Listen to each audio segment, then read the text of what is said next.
My name is Blue Heron. I do living history from the mid 1700s up into the around 1840. And what we're doing today is the Battle of Burnt Corn.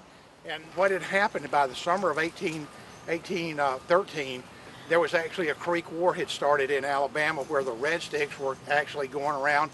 They had decided that if they could get rid of all of the white settlers that had started coming into Alabama and the ones that had started encroaching into western Georgia, if they could get rid of them, maybe they could go back to their old ways of life.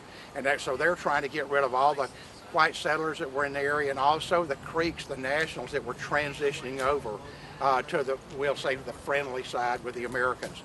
Well, what had happened up around Tuckabashie, they actually had a siege going on. The Red Sticks were, and you had the Nationals were at Tuckabashie, and there was a literal siege there, and the Red Sticks were running out of powder and ammunition, so they sent a big crew of people down to Pensacola to the Spanish governor down there to trade and get a bunch of supplies to continue on with the siege up at Tuckabashie. But when word came down that the Red Sticks were down in Pensacola trading for supplies, they got a group of together, Mississippi militia, people from over around the Tensaw area, and they said we're going to waylay the guys as they come back north up the Wolf Trail back to Tuckabashie to keep the war going on. Well. What the heck? What the heck?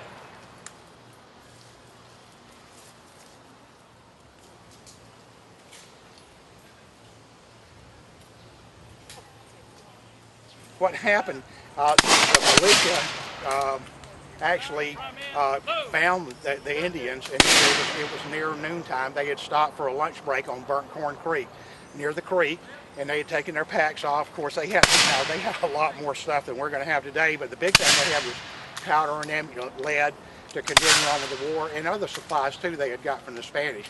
And as they were preparing their noonday meal, the militia snuck up on them and attacked them, and pretty much drove the creeks off and down into the swamp.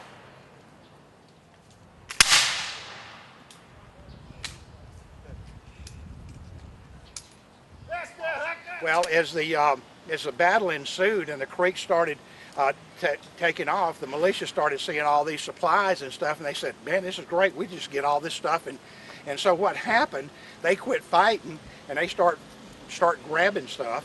And then the Creeks see what's going on, say they come back and retaliate, and the battle continues on, and they start beating the militia pretty bad. In fact, they ran the militia all the way from here all the way back to the Alabama River. Some guys were lost for a week and 2 weeks at a time. Looks like these boys been lying around in poison ivy. Go ahead and fire.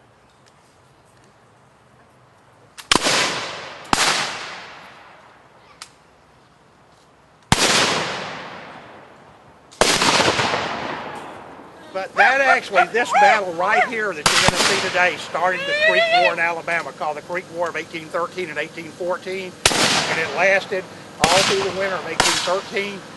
Andrew Jackson came down out of Tennessee with 2,000 or 3,000 militia. We had General Flournoy come out of Mississippi. We had, but everybody you had these three major armies starting to converge on the Creek towns, and the battles continued on. The militia would come in and attack these towns and pretty much wipe out a whole settlement. And then by the spring of 1814, y'all have heard of Horseshoe Bend before. The Red Sticks had a big village there called Topeka. The white settlers called it Horseshoe Bend. But Jackson surrounded the whole area and attacked them at the end of March and pretty much wiped out. That was the last battle of the Creek War. And after that, the Creeks had to suit. They sued for peace and ended up having to give up over 23 million acres in part of Georgia and most of Alabama. 1, 1, 2, 1, 1, 1. This is a 1, sad day. 2, 1, 1.